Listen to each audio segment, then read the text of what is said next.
Ladies and gentlemen, the Open Tabs Podcast is back with another episode. Calvin Smith with my main man, Joe Carlos. Joe. What up, man? What up? What up? We had a Super Bowl. Can we say Super Bowl? We had a Super Bowl. We can. Yes, we can say Super Bowl. We did have a Super Bowl. And let's talk about this as we jump into it. That's a great segue. I like how you did that bump set spike. 15-0, Calvin Miles Smith, the third Mad Dog. You were 15-0 in your playoff predictions. You called every single game correctly. I really wish you'd gone to the track with that or gone to Vegas with that because you were 15-0. I finally did. I finally did for the Super Bowl. Well, then you won. Unless you had to. Hey, 1.5 was the line. So I did the money line and the over. Okay, well, there you go. So, but congratulations on going 15-0, as we do have a brand new world champion in the Kansas City Chiefs, and congratulations to them and their fans and all that. Yeah, special shout out to my homie Iman Spalding, lifelong KC, KC native, obnoxious KC fan. No, he's not. I don't know they had them. I so few. He's not. So few. He's actually. Maybe he is. Clearly, unless you get some Broncos fans involved, and then it becomes kind of wild. But I don't even know them, so that's good. Yeah, that's good. Yeah, good for them.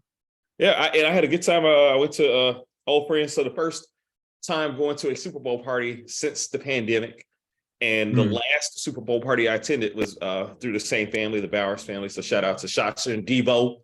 I almost wore my Uptown shirt, so Devo held on to my Uptown Records shirt that he had for me for about 4 years now. Was finally able to grab that from him, and had a good time. Good time.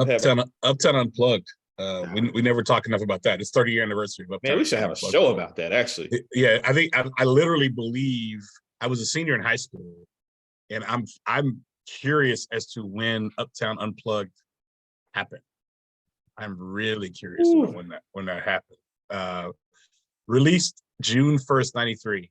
So yeah. Released June 1st, 93. So it was an episode of 92. Oh, boy. Am I gonna get a date on it? Hey.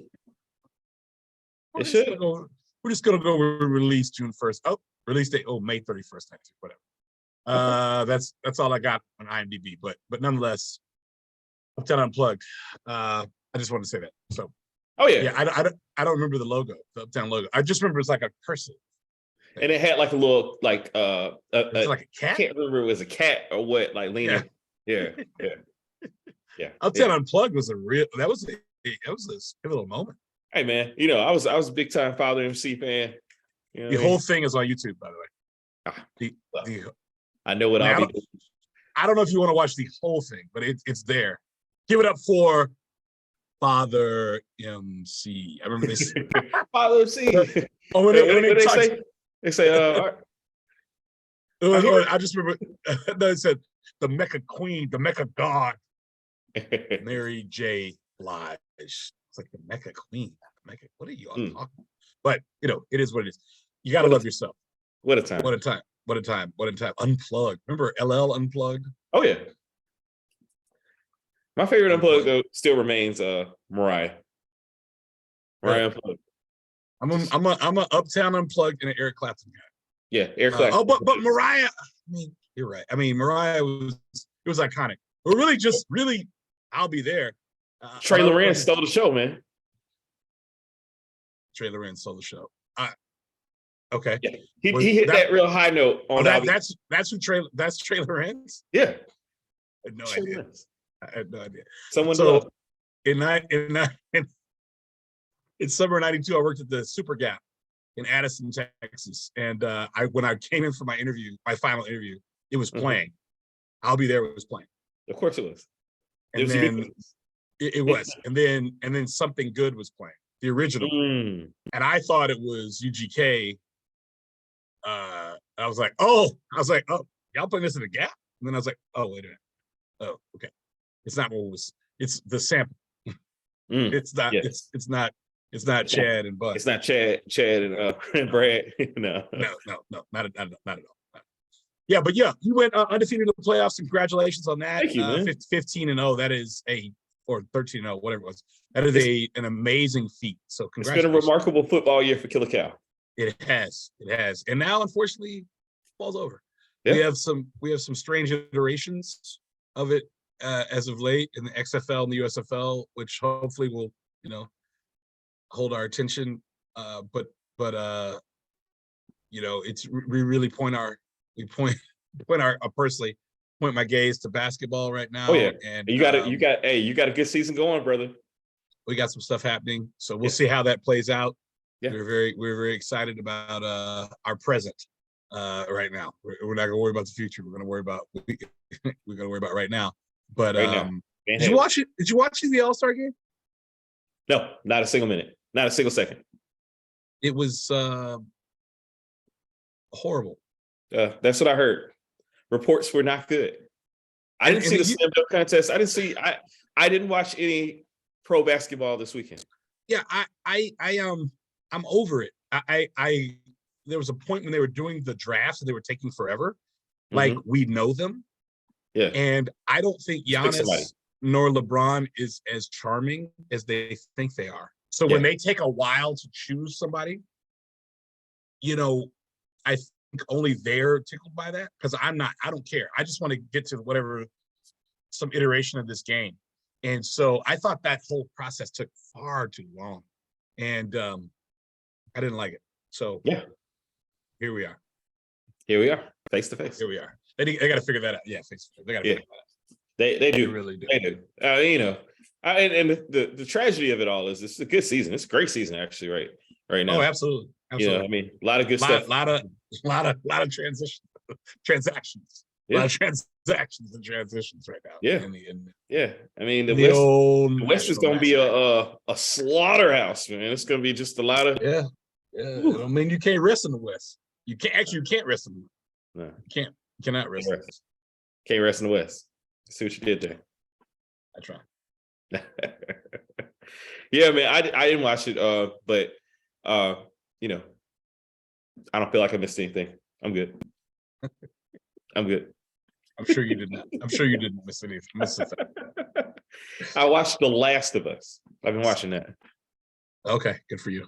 I've been watching Entourage.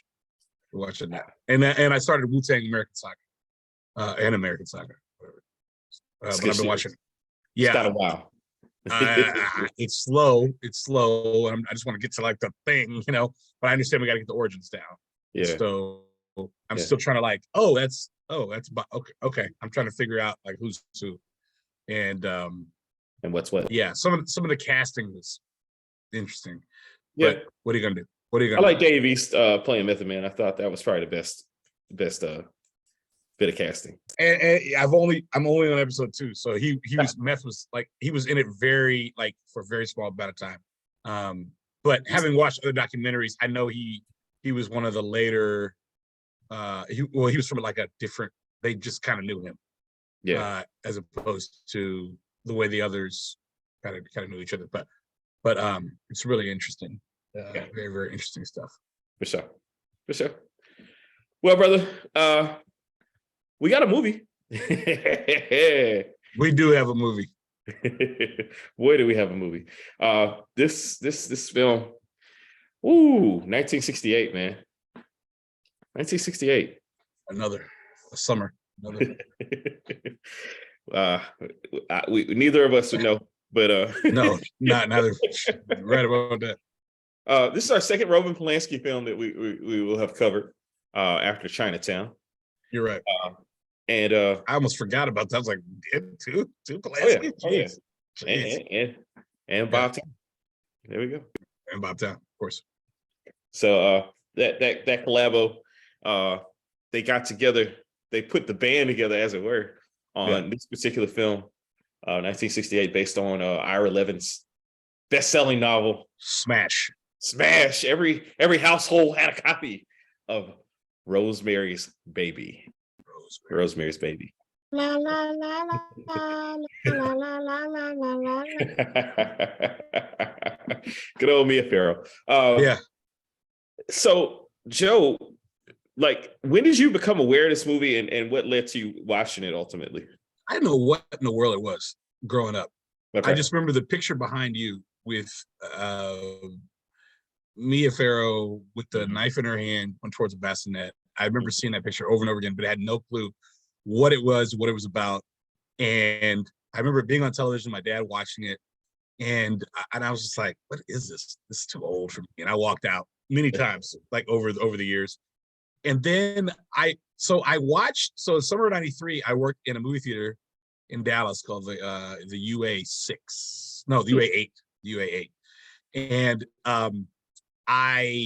there was a movie called Last Action Hero. And in Last Action Hero, yes, and in Last Action Hero, my brother Noomsy was in that. Noomsy was in that. I can't think of his name. Yeah. But later he was Tywin Lannister. He was later Tywin Lannister. Most Charles Dance. Yeah, there you go.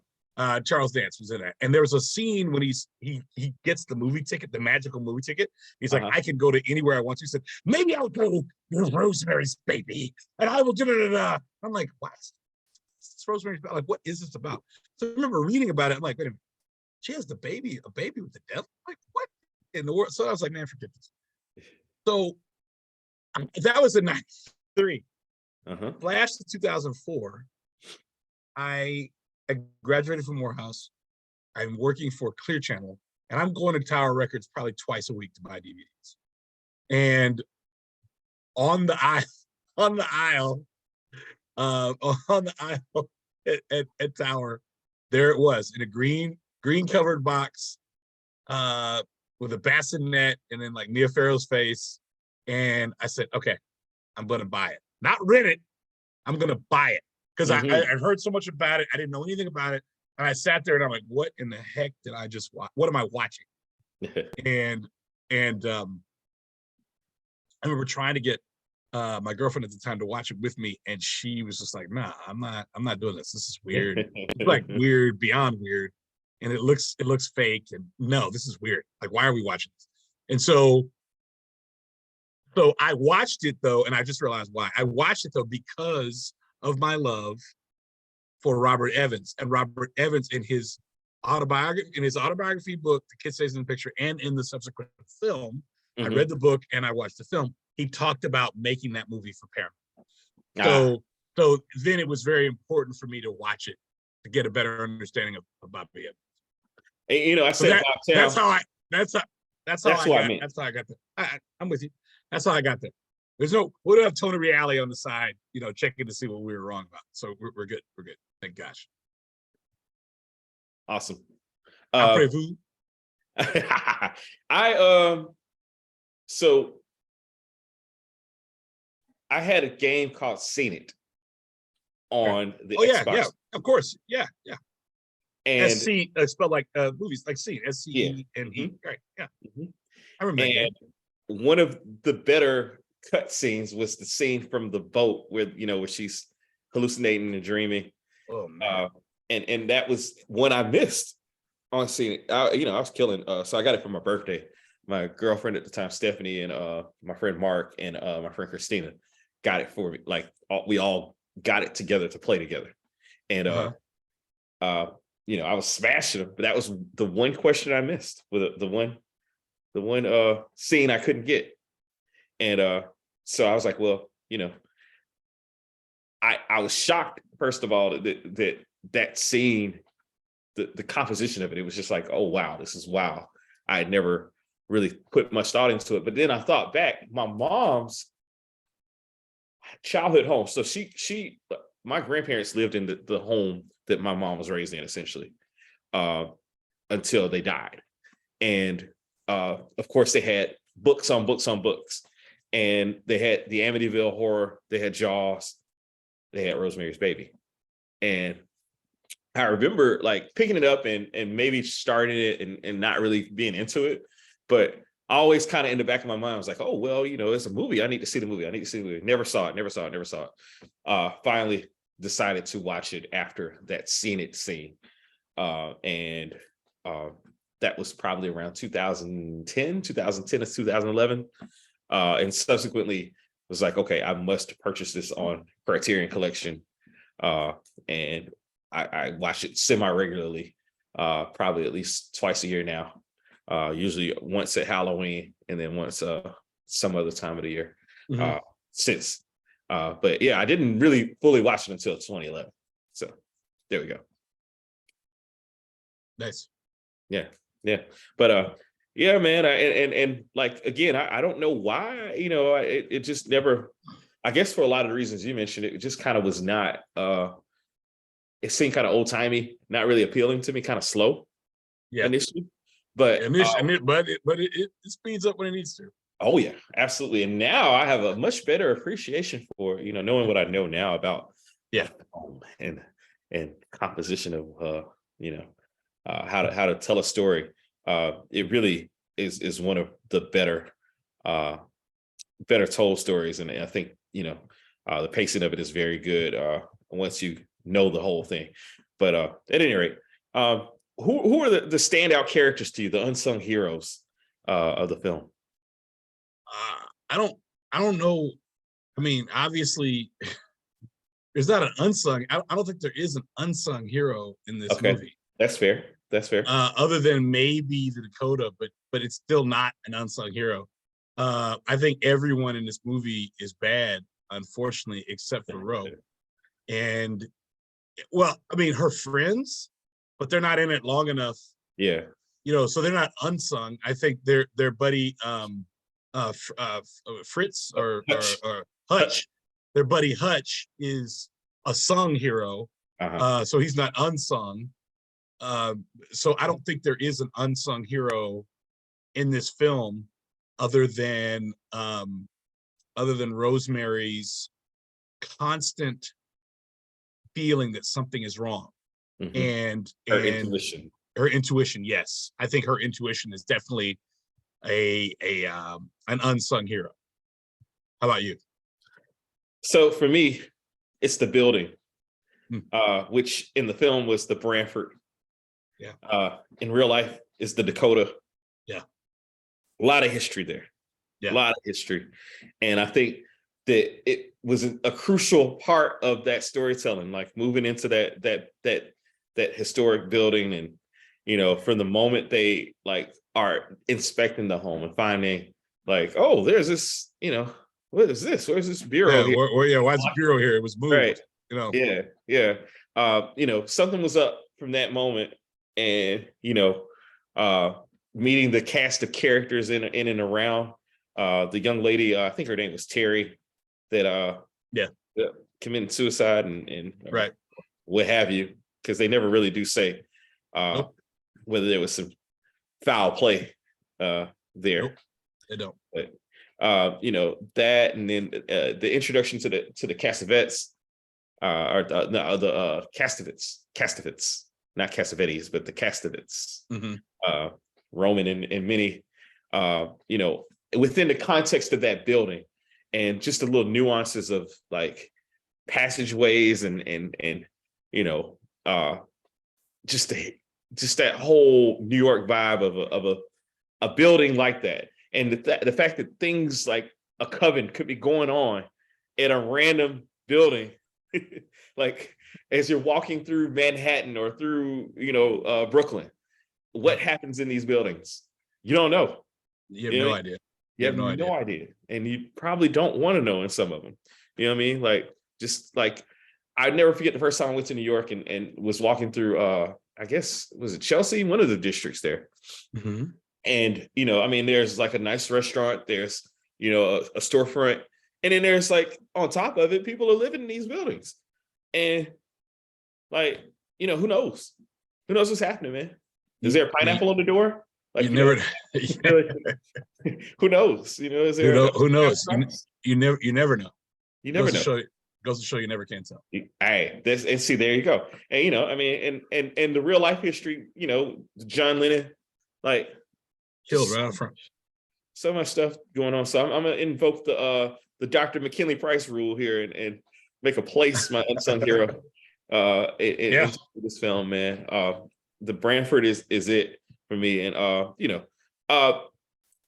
also I just want to, I don't know if I can make him necessarily unsung, But just the how do I want to put this? Because Guy Woodhouse, I guess we can talk about him in another sense, because he's definitely not an unsung hero per se. But you know, in some films you get a transformation of a character from seemingly you know, like kind of benign to like just kind of very nefarious. I think he was always nefarious in a way, but I think I underestimated how nefarious he was and how in league he was with the Cassavetes and, you know, all those kind of things. So, you know, on this viewing, when I went back to watch it, I think the first time I didn't realize, well, because the first time I only saw it like once, and I've seen this movie twice. So I saw it the first time I watched it when I had the DVD, and I never wanted to watch it again. So when we decided on it, I was like, okay, that's fine, cool, no problem. And I lost all my DVDs anyway, so it didn't really matter to me. So yeah, like I wasn't missing it, you know, and I'd seen it, so I knew the gag, I knew you know, it wasn't like I didn't know what was going on. So, but I forgot, and not I forgot, I just watched it a little differently this time, and I hate him. I hate that character, which means obviously he did a good job. The guy did a good job. Yeah. But he's probably one of the worst husbands in movie history. He's up there, in my opinion. Yeah. There's some horrible husbands in movie history. Yeah. Horrible husbands. Yeah. And we've talked about a few on the show. We have. He's definitely in my top 5 of the worst husbands in movie history. And when you know what's going to happen, and then you watch the way he's constantly putting his wife in harm's way over and over and over and over and over again. I mean, and here's a spoiler alert, because if you haven't seen Rosemary's Baby, stop the tape right now. And you just go watch it. And I'm gonna pause for 5 seconds for station identification. All right. So welcome back. Welcome back. All right. So since we're talking about Guy Woodhouse, let's talk about Guy Woodhouse here, okay? If that's okay. Okay. Yeah, let's do it. So they go over there, and during that discussion, he obviously Castavet, Roman puts a seed in his head when they go over there. And then he goes back over there after they come home. And from that point on, it was on. Yeah. Yeah. He was their guy. If you break down the chronology of how they're in league, because he wasn't a witch before, he wasn't a Satan worshiper before, but he has a mark on his hand. Okay, yep. You Google this. He's got a mark on his hand early in the movie. From which, remember, he won't take his clothes off. Yeah. In front of her. Yeah. And she thinks it's a thing and all this, but everything he's saying is like totally opposite, the antithesis of supporting his wife. And he doesn't want anybody else from outside around his wife, because he's going to do this to help his career. Of which she is massively supportive, by the way. Like, of which it's already going well. They live in Dakota. Yeah, exactly. I'm about to lose my voice. They live in this beautiful building. How big that apartment was? Did you look at the size of that place? Oh yeah. It's a split. It's half too. So you can imagine John Lennon had a thing. You can imagine that place had several rooms. Yeah. In New York City. In New York City. But it wasn't enough. Yeah. And so he gives his wife up. To Satan. Is to Satan. It's crazy, man. Yeah. And actually, those are probably some of the worst scenes in the movie. But it's the most non-believable scenes in the movie. But it's absolutely crazy. It's like when he's like, the old bat was working on it all day. Just go ahead. So I read a Reddit piece talking about how some of the scariest things in the movie were not supernatural. They were just like real life things. And her eating the poison, the drugs, so that she would be drugged through the rape, by the way, of the devil. Yeah. that wasn't supernatural, right? Like he gave her, but the devil had to come up there and be there. But Yeah. we don't see that happen. But I'm just saying, like, he says, "Oh, just eat. You'll be fine. Just eat." Like it was in, you know what I'm saying? You know what I mean? Like it was in the thing. And then they mentioned a couple other scenes that were just like real life things that later were kind of scary. And it was like, oh, okay, all right. What else did they say? The smell of the tannis root, right? Mhm. The tannis root itself, the good luck necklace. It wasn't scary, but it was scary because the person who just killed herself had the same necklace. Like Right. it's literally Terry's necklace. Yeah, it's cursed. Yeah. Apparently so. That like you saw her on it. And then when he tells his wife, again, Guy Woodhouse, Yeah. asshole of the year. My man. When he tells his wife he had sex with her when she was passed out, Yeah. and he said it was fun in a necrophile sort of way. Like what the hell? Yeah. And she's got scratches on her. Yeah. And she says, "This isn't a dream. This is really happening." Real. It's real. Yeah. Next day makes it seem like it's her fault. Like it's her fault for being too drunk. When was she Gaslighting. drunk? Yeah, gaslighting. When was she drunk? She ate the daggone moose. Yeah.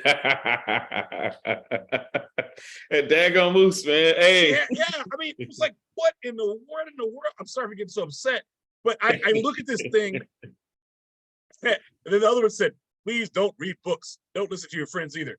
It's like, again, gaslighting. It's like this whole thing, and then she tells her friends the whole thing hurts. It hurts so much. It hurts so much. And they told her that's not right. That's not normal. They told her that's not right. It's not normal. None of that is right or normal.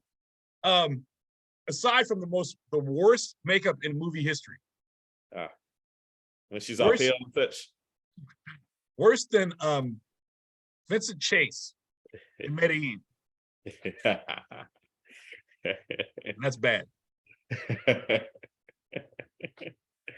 Worse than Charles Foster Kane in 1930 at 65 years old. That was just bad. It's like you can see the line. You can see his like you can see this stuff. But I'm just kidding. I mean, well, it's Citizen Kane. So, but I'm just saying, bad makeup. Yeah. But those scenes were like scary, but they weren't supernatural. You dig?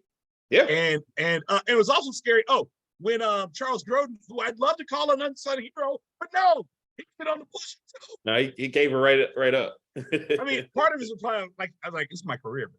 Like I'm not playing with y'all. Yeah. Saperstein is the man. Saperstein, the president of the local medical association. Yeah. I'm not exactly. I'm not the AMA, baby. I'm not about to mess up my, in the words of the once great Kanye West. I'm not to mess up my promotion. You know what I mean? I will do whatever you want me to do. I will defer. Yeah.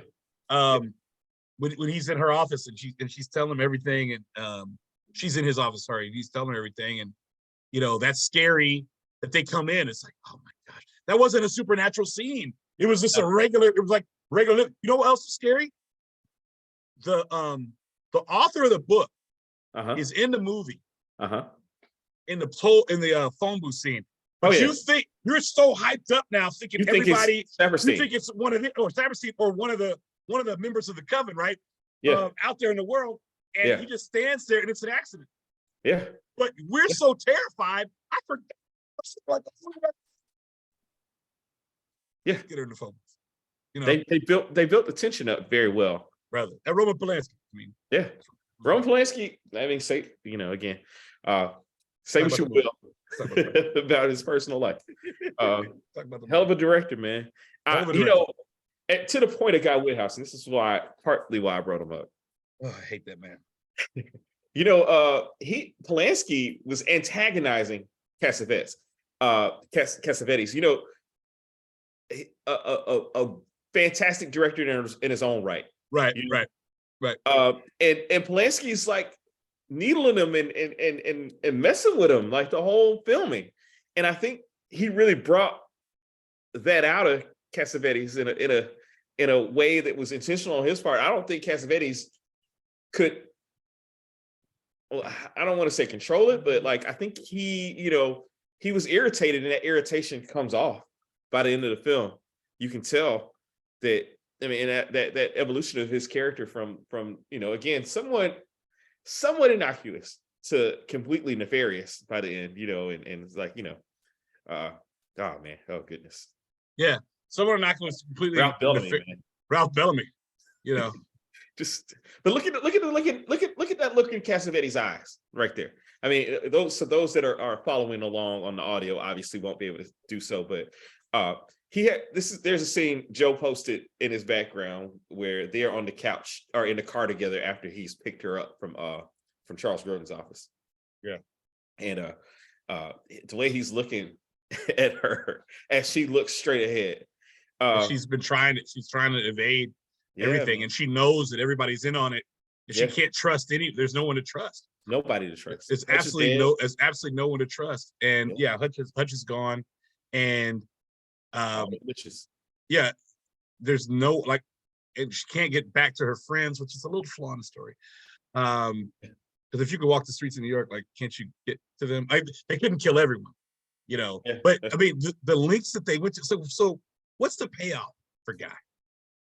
The payoff for Guy is a better career. So you ruin your wife's life.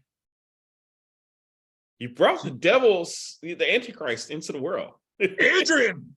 Yes, you brought the Antichrist into the world so you could have a better career. So you get a part in a play.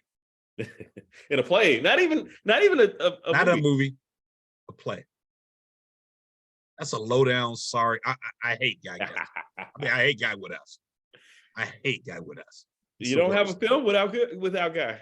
I know, but when he says, I mean, we owe it to Dr. Saperstein. Dr. Saperstein, why?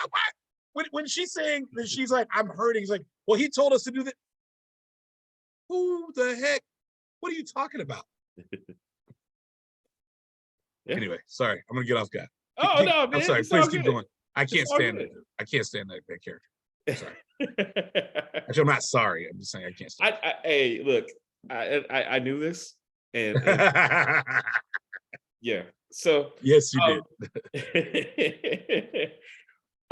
Let's talk real quick about just I want to get back to that relationship with Guy and the Castevets. Yeah. And Roman Castevet in particular. Yeah. And just how evil he was. But man, it was there the whole time. It's there the whole time. The constant. It's like, well, go ahead. I'm sorry. I mean, from the fact that he's in 1968, how many old white dudes had pierced ears? When and I didn't notice it until she pointed it out. Yeah. Even though they had a close-up of the ear. Yeah.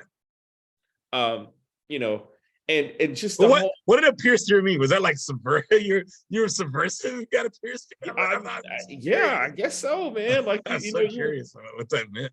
I mean, you're Adrian Ricardo's son. Who knows? Who knows? But like again, that and many, how annoying she was. But then what his wife?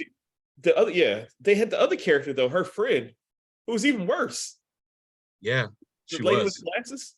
Yeah, she was even worse. She was.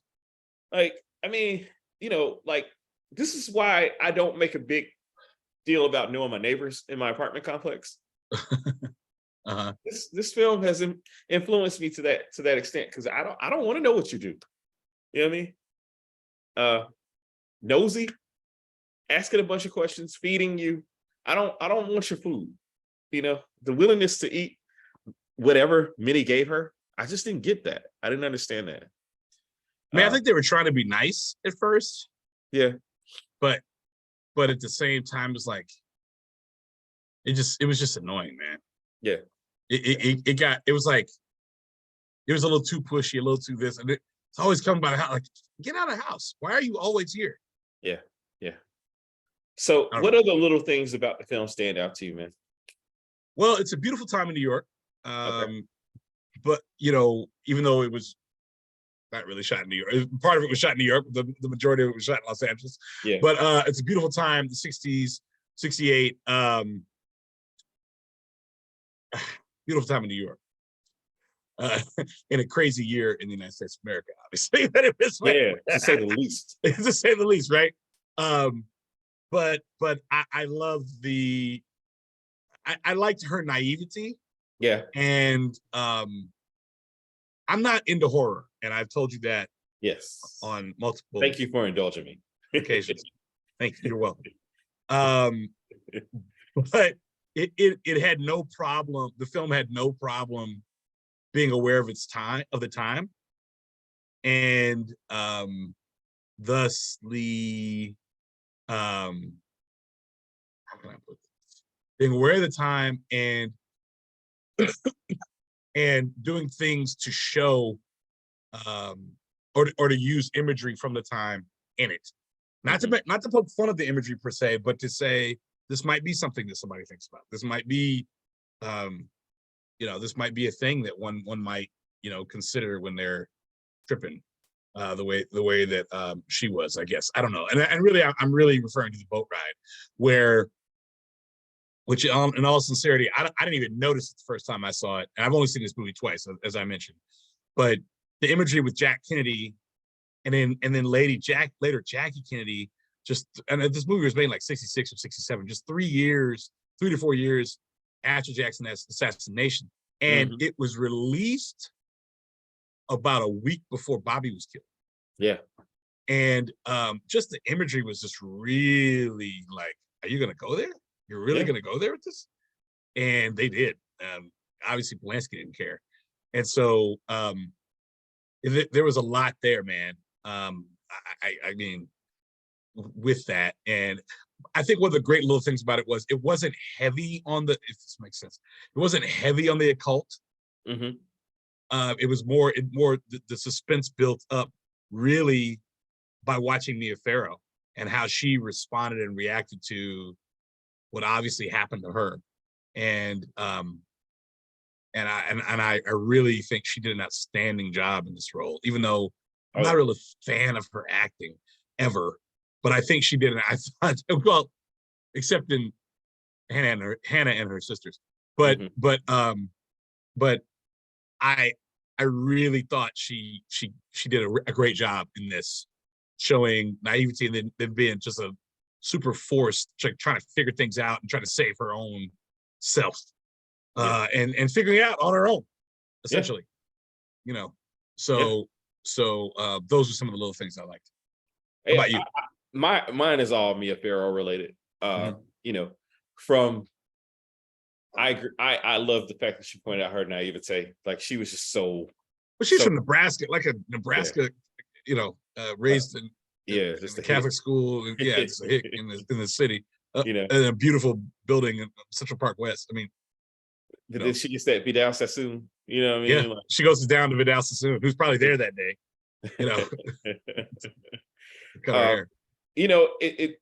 It's crazy, the casting of Mia Farrow, and I don't have to tell you because you're the biggest Rat Pack guru I know, but at the time, Frank Sinatra being so adamantly opposed to her being in the film. Yeah, they were married.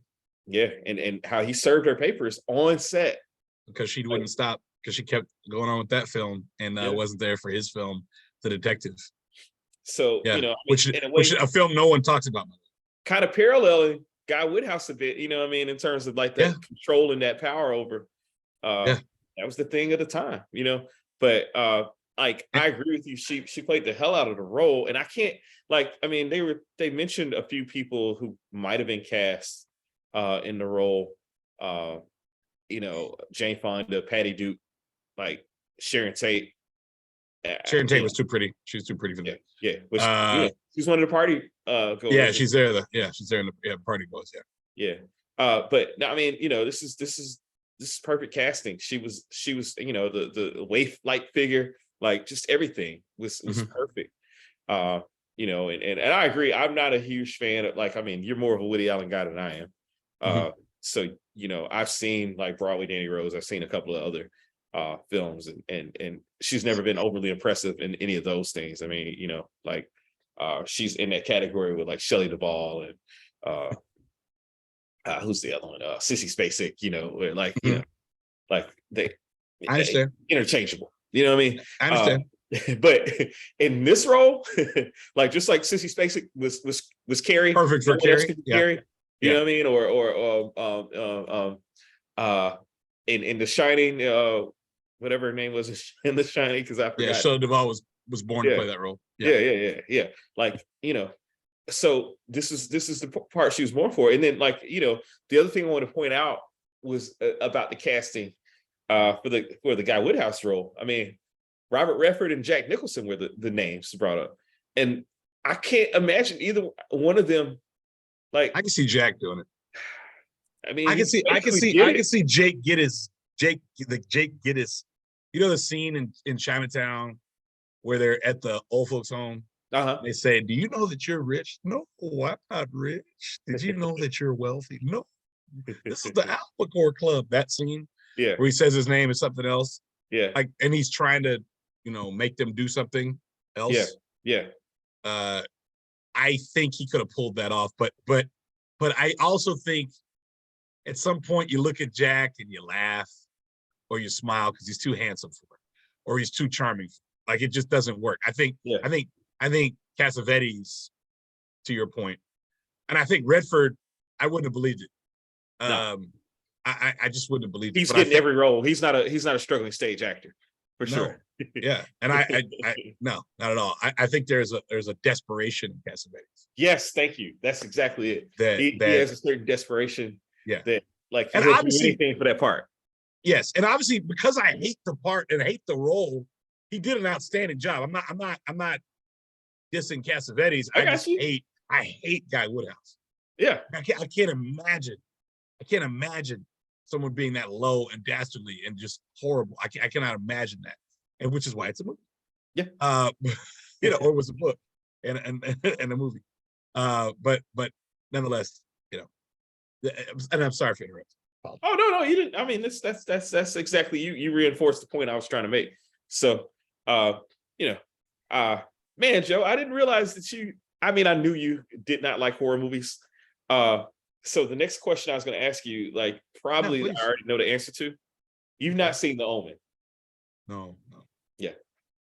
Like this movie and The Omen are like hand in hand in terms of. I mean, so is Devil's Advocate. Devil's Advocate is pretty wild. Like, literally, they lifted a lot of this imagery. Yeah. Oh yeah. Oh, absolutely. To the scratches. Yeah. All the Faustian stuff. Yeah. But like, this actually begat The Omen because like, you can't. Basically, The Omen wouldn't have existed without this film in a lot of ways. But the point I want to make about it is that you got one series of characters that's doing everything to have success, and then the other one already has success and is being planted to be the family to raise the devil's child. But this fascination with Antichrist in this era and Satanism in general was just wow. And the fact that like at the end of the film they just go there all the way with the Hail Satans and the just completely like, and people coming from all over the world.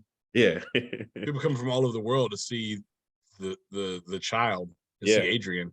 Yeah. And it's like, and the other crazy thing was, to me, sometimes they cared about the walls being thin and you could hear things, and other times they didn't care. Like, they literally having seances and chants. They could clearly hear. Yeah. And Guy is like, oh no, that's just da da da. Like, come on, it's not that stupid. Like, come on, she's not that naive. Yeah. Like, come on, man. Why? Yeah. It just seemed it's almost as bad as that makeup. Because when she was, I'm sorry, when she was, all good. I love it, man. Makeup was just horrible. Yeah, it's bad. It's absolutely horrible. And for her to say, no, I'm fine. I'm doing okay. Like, oh my gosh, she looks just so sickly. Yeah. especially the bad eye stuff. And maybe Yeah. it's just me in my 4K world now looking at it, but my No? gosh, my gosh, I probably would have said it at the time too. You But definitely. but they definitely got they definitely got the point across. Yeah, yeah, for sure, for sure. So like as far as how would you like classify this in terms of like um we used to have a category we would talk about all the time, like genre defining, right? I think this is one of the genre defining movies. And I'm interested to know what you think about that. Like, where would you put this? I believe it is. I think, although it's like there's a sleight of hand part to it, and I think that it's not so overt. But we've got a lot of problems here. We've got a lot of issues here. We've got rape. Yeah. We've got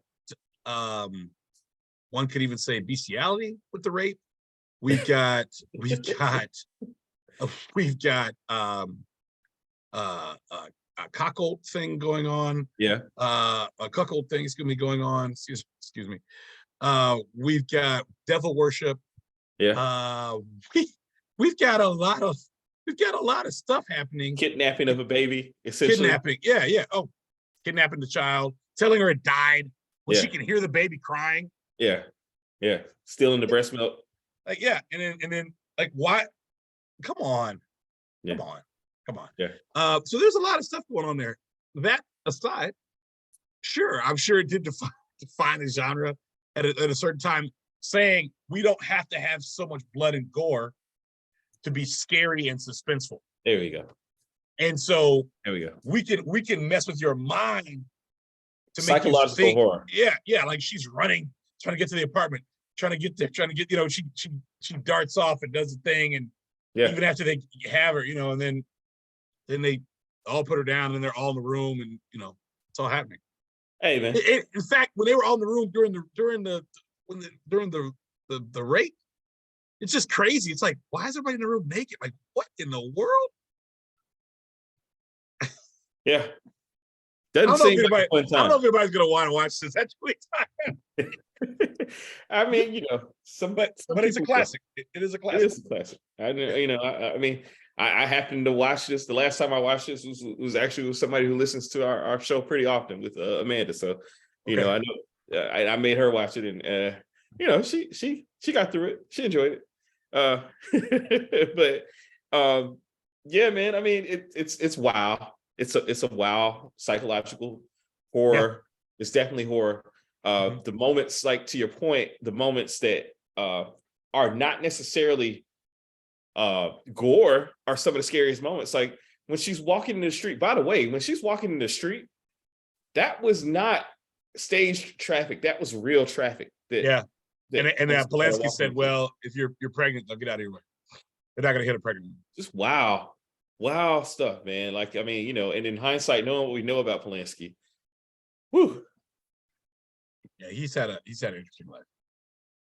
He's he's one of our great directors. Yeah. So this film did get an Academy Award. It did win. Yeah, for many cast. Yeah. Best supporting actress, Ruth Gordon. She's a character actress, New York to the core, like just straight up New York, and played the hell out of the role. I wasn't too familiar with any of the other things that she had been in other than Harold and Maude, and I watched that once under duress and don't remember. And you see where Wes Anderson has gotten most of his stuff from. Yeah, particularly Rushmore. Yeah. A lot of that, but completely. Yeah. Otherwise, I mean, I think it was nominated for adapted screenplay, but it didn't get nominated for best picture or best director. No. That would come much. No, and it probably had to do with the probably had to do with the material. Yeah, that's fair. I was trying to figure out, like, again, because this is 68, I don't know a whole lot about the films at that time. Oliver apparently won best picture that year. You ever seen that? No, You're good. You're good. not seen all of it. You're good. Not a big musical fan. So I understand. Well, you've got to watch The Kid Stays in the Picture if you haven't seen that documentary on Robert Evans, and he was just talking about how the films of the time they were caught in things were Hollywood was caught in trying to be wholesome, and then the other end was just like completely wild and out there, even further out there than this movie was, and he was trying to make things right down the middle. So he, this is part of his strength of remarkable hits. That was, Love Story.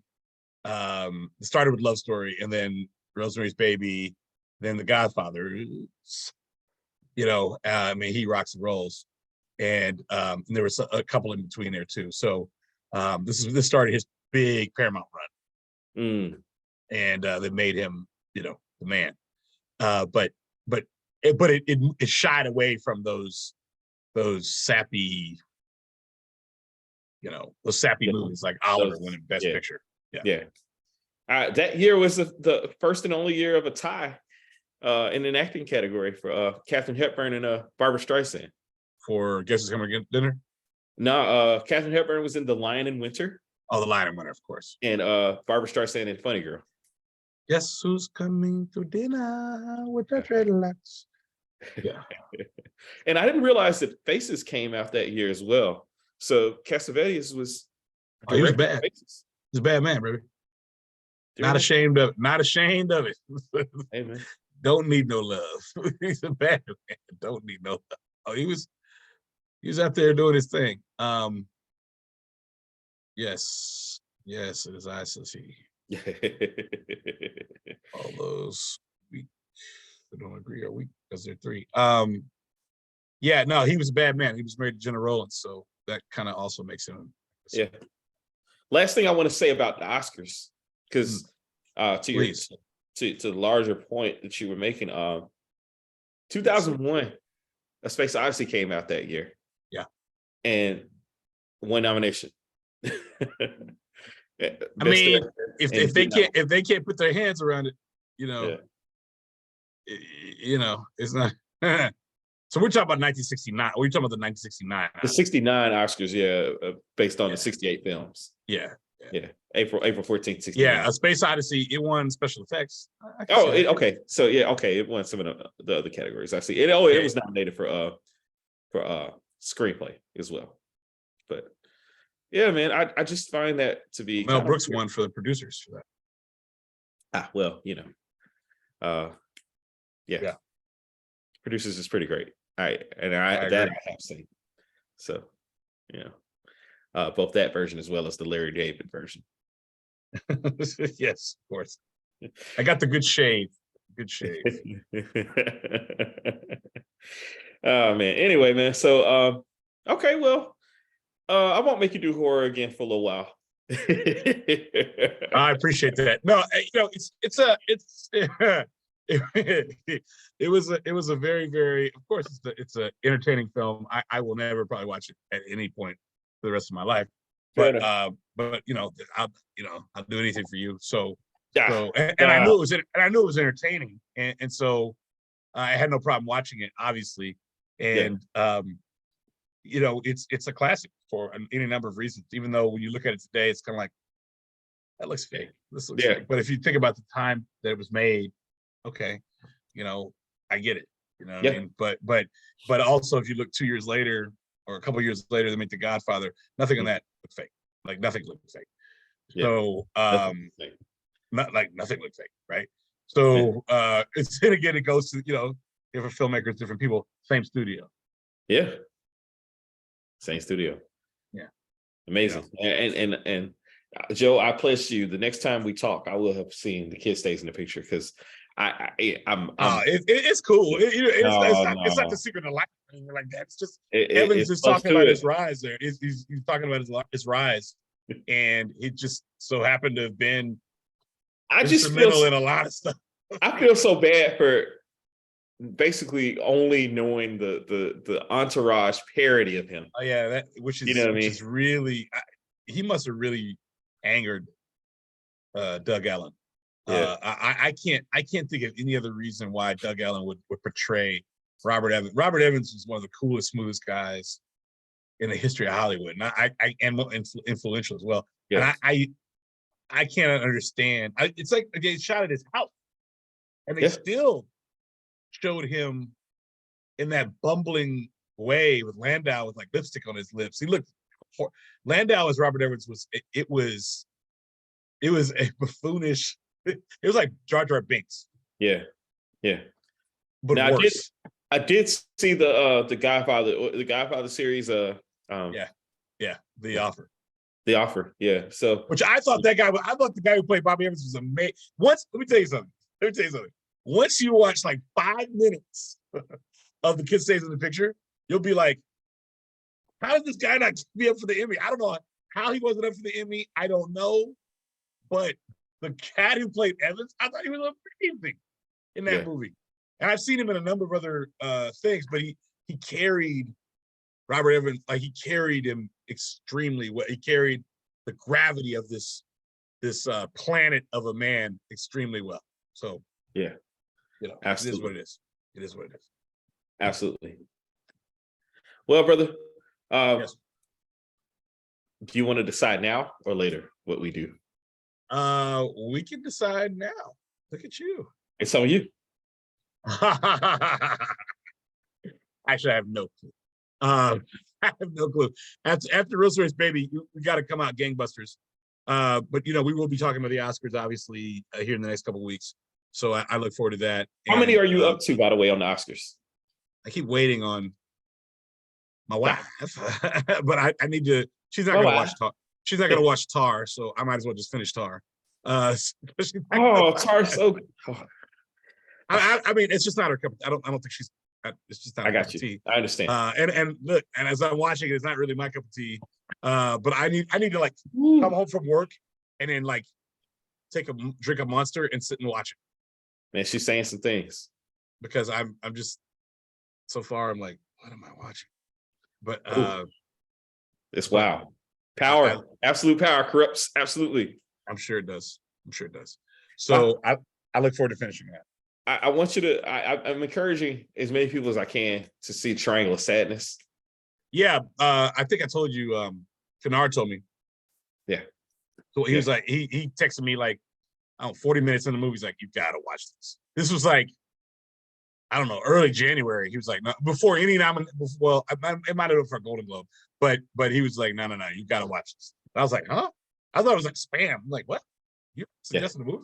Okay, sure. So I know. I hear it's wonderful. I'm gonna watch them all. I will. I can't wait. In DC.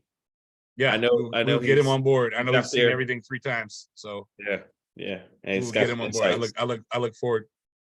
We look forward to that. I am at a loss about a next film right now. So I'm gonna I don't know.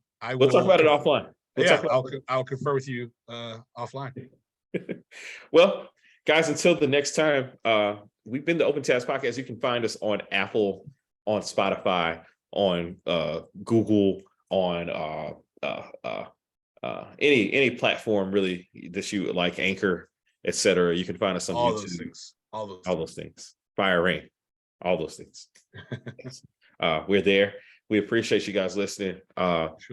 We appreciate you guys watching and supporting all that good stuff. And until the next time, we're out. We'll see you.